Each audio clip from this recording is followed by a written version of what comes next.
क्या तुम्हें अच्छा लगता है अगर तुम किसी से अपने मन की बात करो तो?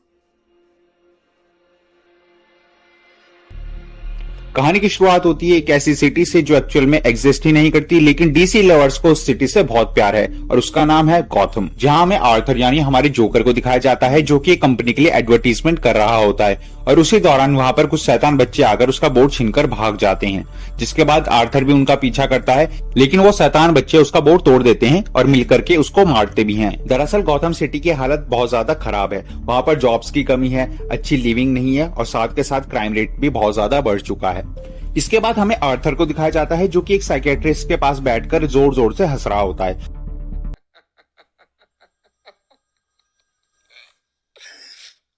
और यहीं पर हमें पता चलता है कि उसे एक न्यूरोलॉजिकल डिसऑर्डर है, जिसके चलते इंसान अपने मन में ही एक दुनिया बनाकर उसमें जीने लगता है। यानी कि सिंपल भाषा में कहें तो वो एक दोगलेपन की जिंदगी जीने लगता है और कभी कभी वो उस दोगलेपन में इतना खो जाता है कि वो असली और नकली सिचुएशंस में फर्क ही नहीं कर पाता। आर्थर इस डिसऑर्डर की फर्स्ट स्टेज पर होता है और वो फीलिंग्स को भी ठीक से एक्सप्रेस नहीं कर पाता और साथ ही जब भी वो टेंशन में होता है तो वो जोर जोर से हंसने लगता है। वो डॉक्टर से कहता है कि वो स्टैंड अप कॉमेडियन बनना चाहता है, लेकिन गॉथम सिटी की हालत इतनी बिगड़ चुकी है कि वहां पर कुछ भी कर पाना आसान नहीं है। वो डॉक्टर को अपनी एक डायरी देता है जिसमें लिखा होता है कि मैं आशा करता हूँ कि मेरी मौत मेरी जिंदगी से ज्यादा कीमती हो। डॉक्टर से मिलने के बाद आर्थर अपने घर आ जाता है जहां पर वो अपनी मॉम के साथ रहता है जिनका नाम है पेनी। उसकी मॉम किसी जमाने में शहर के मेयर थॉमस वेन के लिए काम किया करती थी, लेकिन अब उनके पास काम नहीं है। आर्थर अगले दिन जब काम पर जाता है तो उसका कलीग उससे कहता है कि मैंने सुना कि तुम्हें किसी ने मारा, जिस पर आर्थर कहता है कि वो बस नादान बच्चे थे। उसका कलीग उसे कहता है कि गौतम शहर में तुम्हें अपनी रक्षा खुद करनी होगी और वो उसे एक गन देता है। पहले तो आर्थर गन लेने से मना कर देता है, लेकिन उसका कलीग कहता है कि रख लो, तुम्हें इसकी जरूरत पड़ेगी, और फिर आर्थर गन ले लेता है। लेकिन वो इतना मासूम, इतना पिद्दी किस्म का आदमी होता है कि गोली चलाना तो दूर, वो किसी पर हाथ तक नहीं उठा सकता। इसके बाद आर्थर एक हॉस्पिटल में जोकर बनकर सभी बच्चों को हंसा रहा होता है कि तभी उसकी गन नीचे गिर जाती है, जिसे बच्चे और हॉस्पिटल का स्टाफ देख लेते हैं। जिसके बाद आर्थर का बॉस फोन पर उसे बहुत ज्यादा डांटता है। वो कहता है कि तुम हॉस्पिटल में गन लेकर क्यों गए थे, जिस पर आर्थर कहता है कि वो बस उसके एक्ट का एक हिस्सा था। फिर उसका बॉस उसे कहता है कि तुम किस तरह की जोकर हो जो गन दिखाकर बच्चों के सामने एक्ट करता है। साथ ही वो ये भी कहता है कि तुम्हारे कोलीग ने मुझे सब बता दिया है कि पिछले हफ्ते तुमने उससे एक गन खरीदी थी और ये वही आदमी होता है जिसने आर्थर को गन दी थी। यानी कि उसका भरोसेमंद दोस्त ही धोखेबाज निकलता है। अब आर्थर फ्रस्ट्रेट होकर ट्रेन से घर जा रहा होता है और उस ट्रेन में 3 लड़के एक लड़की को छेड़ रहे होते हैं। आर्थर को उन्हें देखकर बहुत गुस्सा आता है, इसलिए वो जोर जोर से हंसने लगता है क्योंकि वो अपने इमोशंस को कंट्रोल नहीं कर पाता। वो लड़की वहां से चली जाती है, जिसके बाद वो तीनों लड़के आर्थर के पास आते हैं और वो कहते हैं कि हमने कोई जोक नहीं मारा जो तुम इस तरह से जोर जोर से हंस रहे हो। आर्थर उन्हें समझाने की कोशिश करता है कि उसे क्रिटिकल डिसऑर्डर है, लेकिन वो उसकी बात नहीं सुनते और उसे पीटना शुरू कर देते हैं और थोड़ी देर बाद आर्थर अपना पेशेंस खो देता है। वो तुरंत अपनी गन निकालकर 2 लड़कों को शूट कर देता है। तीसरा लड़का ट्रेन रुकने के बाद वहां से भागने की कोशिश करता है, मगर आर्थर उसका पीछा कर उसे भी मार देता है।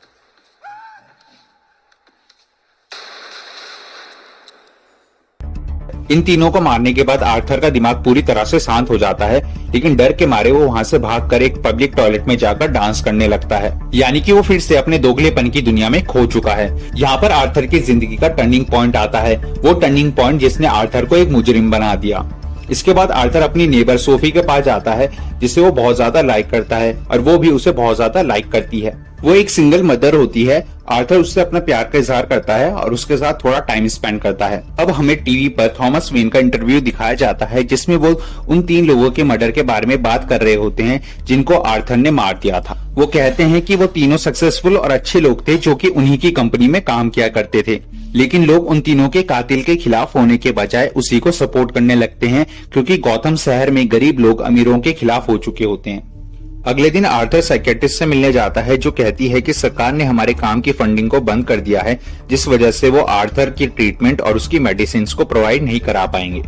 आर्थर इसके बाद एक स्टैंड अप कॉमेडियन शो के लिए जाता है जहां पर उसकी नेबर सोफी भी शो देखने के लिए आई होती है, लेकिन टेंशन की वजह से आर्थर को यहाँ पर हंसी आने लगती है और उसका शो खराब हो जाता है। फिर आर्थर सोफी के साथ बाहर आ जाता है और तभी ये एक न्यूज़पेपर में जोकर की खबर देखते हैं जिसमें चारों तरफ जोकर की तारीफ हो रही होती है। सोफी आर्थर से कहती है कि जोकर ने जो किया सब ठीक किया, वो तीनों आदमी कमीने थे, लेकिन उनके जैसे अभी भी बहुत सारे गौतम सिटी में मौजूद हैं। लोगों ने जोकर को सपोर्ट करने के लिए जोकर का मास्क पहनना शुरू कर दिया होता है। इसके बाद आर्थर घर आ जाता है और वो देखता है कि टेबल पर कुछ लेटर्स रखे हैं जो कि उसकी मॉम ने पोस्ट करने के लिए रखे थे, और उनमें से एक लेटर थॉमस वेन के लिए भी होता है। आर्थर उस लेटर को चुपके से पढ़ लेता है, जिसमें लिखा होता है कि उसकी मॉम और थॉमस वेन का एक टाइम पर अफेयर था। आर्थर की मॉम उसे बताती है कि जब वो उनके घर पर काम किया करती थी तब वो दोनों एक दूसरे से प्यार करते थे, लेकिन वो हाई स्टेटस वाले आदमी थे, इसीलिए उनका रिलेशन आगे नहीं बढ़ पाया। आर्थर ये बात समझ जाता है और वो थॉमस वेन से मिलने उनके घर पर जाता है, और वहां पर उसे हमारा विंजेंस, हमारा बैटमैन, ओ सॉरी नन्हा बैटमैन यानी छोटा ब्रूस वेन मिलता है।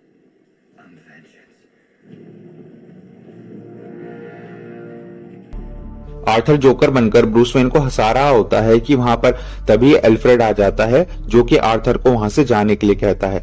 आर्थर एल्फ्रेड से कहता है कि वो पेनी फ्लिक का बेटा है जो कभी यहाँ पर काम किया करती थी। उसे पता है कि थॉमस वेन और उनकी मॉम के बीच में अफेयर था। इस पर एल्फ्रेड कहता है कि तुम्हारी मॉम की दिमागी हालत ठीक नहीं थी, वो सब उनके दिमाग का वहम था। ये सुनकर आर्थर को गुस्सा आ जाता है और वो एल्फ्रेड का गला पकड़ लेता है, लेकिन फिर अगले ही पल वो उसका गला छोड़कर वहां से भाग जाता है। और जब वो घर जाता है तो वो देखता है कि उसकी मॉम को हार्ट अटैक आया है, जिसके बाद वो उन्हें हॉस्पिटल लेकर जाता है। और जब वो बाहर बेंच पर बैठा होता है तभी उसके पास 2 पुलिस ऑफिसर्स आते हैं। वो उससे ट्रेन में हुए 3 मर्डर्स के बारे में पूछते हैं, लेकिन आर्थर साफ साफ मना कर देता है। वो कहता है कि उसे इस बारे में कुछ भी नहीं पता। पुलिस ऑफिसर्स बताते हैं कि यही सवाल उन्होंने उसकी मॉम से भी पूछा था, जिसकी वजह से उन्हें हार्ट अटैक आ गया। आर्थर नाराज होकर हॉस्पिटल के अंदर जाता है, जहां उससे मिलने उसकी नेबर सोफी आई होती है। उसी दौरान वो हॉल में लगी टीवी पर एक फेमस टॉक शो देखते हैं, जिसे एक फेमस कॉमेडियन फ्रैंकलिन होस्ट करता है, जिसे आर्थर भी बचपन से बहुत पसंद करता है। इस शो में फ्रैंकलिन आर्थर की उस शो की क्लिप्स दिखाता है जिस शो में उसने अच्छा परफॉर्म नहीं किया था, जिस शो में उसको हंसी आ रही होती है, और फ्रैंकलिन आर्थर की वो क्लिप्स दिखाकर उसका मजाक उड़ा रहा होता है। आर्थर को बहुत दुख होता है, उसे ये देखकर बिल्कुल भी अच्छा नहीं लगता। और जब वो बाहर आता है तो वो देखता है कि शहर की हालत बहुत ज्यादा खराब हो चुकी है। गरीब लोग थॉमस वेन और उसी के जैसे अमीर लोगों के खिलाफ हो चुके हैं, और वो सब लोग जोकर का मास्क पहनकर प्रोटेस्ट कर रहे होते हैं। इसके बाद हम देखते हैं कि आर्थर एक थिएटर में जाता है, जहां उसकी मुलाकात थॉमस वेन से होती है। वो उन्हें बताता है कि वो उन्हीं का बेटा है। थॉमस वेन उसे बताते हैं कि तुम्हारी मॉम की दिमागी हालत ठीक नहीं थी, वो जो मर्जी वो सोचा करती थी, जो कुछ भी तुम जानते हो वो सब झूठ है। अगर तुम पूरा सच जानना चाहते हो तो उस हॉस्पिटल में जाओ जहां पर तुम्हारी मॉम का इलाज चल रहा था। आर्थर कहता है कि मुझे इस बारे में कुछ नहीं सुनना, मैं बस तुम्हारे गले लगना चाहता हूँ, मुझे बस तुम्हारा प्यार चाहिए। ये सुनकर थॉमस वेन को गुस्सा आ जाता है और वो उसे पंच मारकर वहाँ से चले जाते हैं। और अब आर्थर पूरा सच जानने के लिए उस हॉस्पिटल में जाता है जहाँ पर उसकी मॉम का इलाज चल रहा था। वहाँ से वो अपनी मॉम की फाइल को चुरा लेता है, जिससे उसे पता चलता है कि उसकी मॉम की दिमागी हालत ठीक नहीं थी। उनका एक बॉयफ्रेंड भी था जो उनको बहुत टॉर्चर किया करता था, लेकिन बाद में वो पकड़ा गया और जेल में ही उसकी मौत हो गई। साथ ही उसे ये भी पता चलता है कि उसकी मॉम ने उसे अडॉप्ट किया था। उसकी मॉम उसे बचपन में बहुत टॉर्चर किया करती थी। पुलिस को एक बार आर्थर बहुत ही बुरी हालत में मिला था, उसे बांधा गया था और उसके पूरे शरीर पर घाव के निशान थे और उसके सर पर एक गहरी चोट भी थी। आर्थर ये सब जानने के बाद पूरी तरह से टूट जाता है। वो दुखी होकर सोफी के पास जाता है, लेकिन सोफी उसे देखकर हैरान हो जाती है। वो कहती है कि तुम मेरे घर के अंदर क्या कर रहे हो।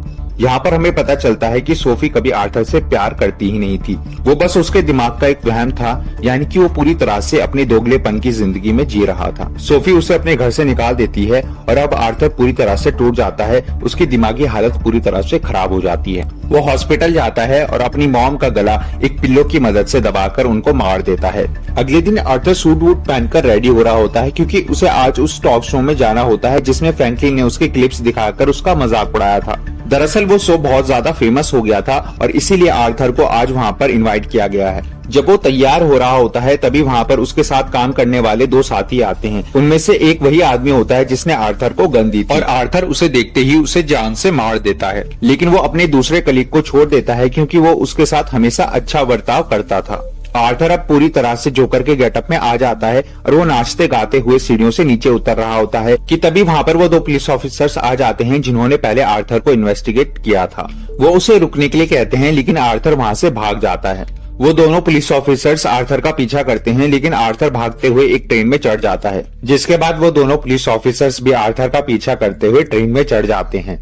ट्रेन में चढ़ने के बाद वो देखते हैं कि सभी प्रोटेस्टर्स ने जोकर का मास्क पहना हुआ है। पुलिस ऑफिसर्स जब लोगों को पीछे हटा रहे होते हैं तभी एक प्रोटेस्टर को गोली लग जाती है, जिसके चलते सभी प्रोटेस्टर्स पुलिस वालों पर हमला कर देते हैं और मौका देखते ही आर्थर वहां से भागकर फ्रैंकलिन के शो में चला जाता है। वो शो में नाचता है, गाता है और सबको हंसाता है, लेकिन इसके बाद वो बताता है कि ट्रेन में जो 3 मर्डर्स हुए थे वो उसी ने किए थे, लेकिन अगर उनकी जगह मेरा वहां पर मर्डर हुआ होता तो कोई उसके बारे में बात नहीं करता, लेकिन क्योंकि वो तीनों हाई क्लास लोग थे इसलिए तुम उनके बारे में बात कर रहे हो और तुम भी उन्हीं लोगों में से हो। पिछले शो में तुमने मेरी क्लिप्स दिखाकर मेरा मजाक उड़ाया था, लेकिन क्योंकि वो शो हिट हो गया इसलिए तुमने आज अपने फायदे के लिए मुझे यहाँ पर बुलाया है। फ्रैंकलिन आर्थर से कहता है कि तुमने 3 लोगों का मर्डर किया, तुम्हारी वजह से शहर में दंगे हो रहे हैं और तुम्हारी ही वजह से 2 पुलिस ऑफिसर्स को पीटा गया। आर्थर कहता है कि तुम्हें नहीं पता कि जब एक दिमाग से पीड़ित इंसान को समाज पूरी तरह से ठुकरा देता है, उसका मजाक उड़ाता है तो उसे कैसा लगता है। फ्रैंकलिन पुलिस को बुलाने की बात करता है, लेकिन तभी आर्थर उसे गोली मार देता है।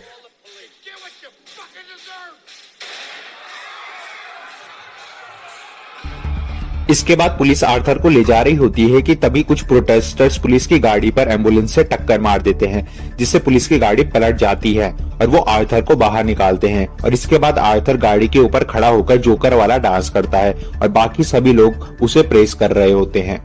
अब चारों तरफ गौतम सिटी में दंगे चल रहे हैं। इस माहौल में थॉमस वेन अपनी वाइफ और ब्रूस वेन को बचाकर निकल रहे होते हैं कि तभी उनके सामने एक प्रोटेस्टर आकर उन्हें गोली मार देता है।